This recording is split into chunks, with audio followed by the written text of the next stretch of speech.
Hey friends, if you encounter this error, some security settings are missing or have been changed, then please watch this video. I will guide you through the resolutions. The first thing is to restart your computer. So right click on the start button, select shutdown or sign out and then restart the computer. The next solution is to run the Windows Update Troubleshooter. Right click on the start button, select settings from the menu, go to the system tab and then scroll down to troubleshoot and click on it. Click on other troubleshooters and click on run corresponding to the Windows Update Troubleshooter.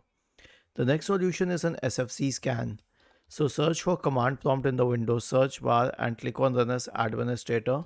Type the command sfc /scan now and hit enter to invoke the SFC scan. The last solution is to reset your computer. So right click on the start button, select settings from the menu, and then you can go to the system tab on the list on the left hand side.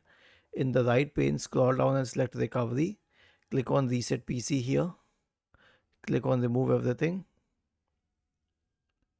And finally select cloud download. Was this helpful? If yes, then please subscribe to the channel.